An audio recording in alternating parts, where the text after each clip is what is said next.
In this episode, we're going to talk about some overrated wine items that, just shouldn't be talked about so much. Hey, welcome back to Drinking It In. I am your host, Chris Casara. We are here to help you know more and drink better, and hopefully my microphone is working. I wanted to talk about some overrated wine items. So wine items that people continue to always talk about, and just things that I don't think should be your focus. It's kind of like in the world of food, right? Where, there's some overrated items that, just again, in my opinion, right? Bone-in steaks, they don't add a lot. They don't add that much flavor. Uni, sea urchin, it's just disgusting. It tastes like, mild raw sewage. And truffles. I mean, I enjoy a truffle here and there, but people just overdo them. And it's just not, everything doesn't have to be truffles during truffle season. But let's talk about the wine stuff that sort of really drives me crazy. I've got four things to talk about. Number one, in no particular order, but number one is how all good vintages now seem to be the vintage of the century.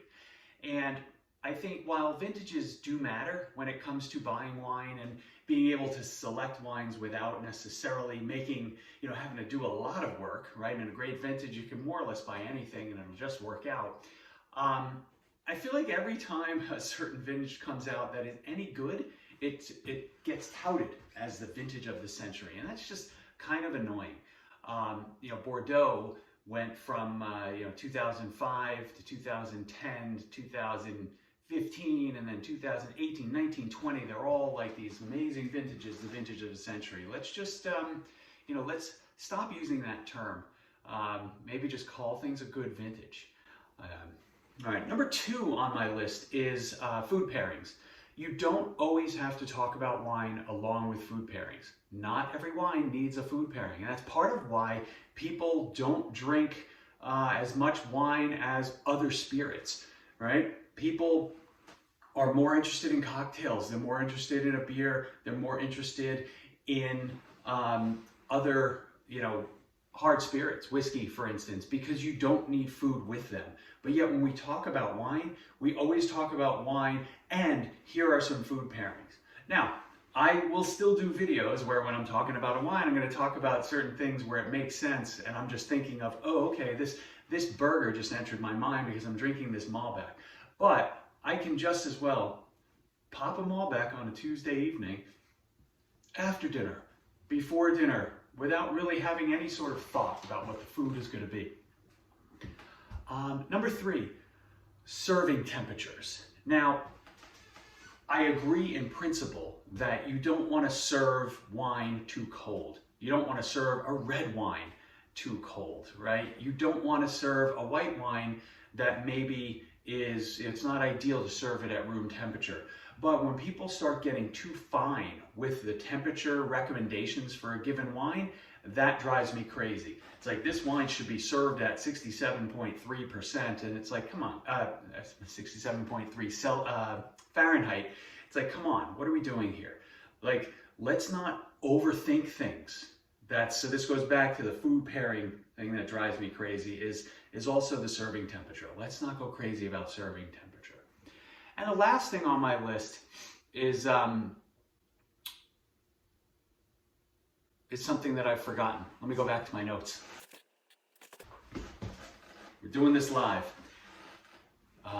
Drinking windows. Now, when people do, serious wine reviews and they talk about how this wine will be good from, 2024 to 2040, you have to take all of that information with a grain of salt.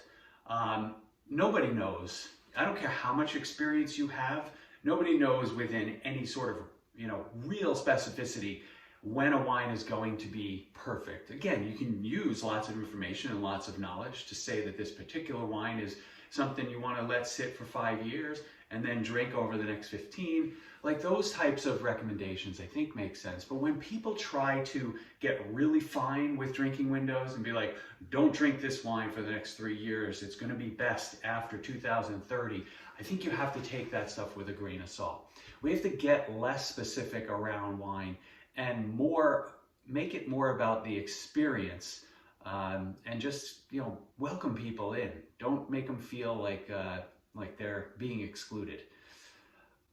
I'm curious what you guys think. Let me know in the comments what you think about what is overrated in the wine world, and whether you agree or disagree with some of my opinions. I'm always curious, and I will talk to you guys soon. Hey, welcome back to Drinking It In. I am your host, Chris Cassara. We're here to help you know more and drink better. And I'm in Vermont for a long weekend and figured I would go through a couple of things that have been, I don't like that.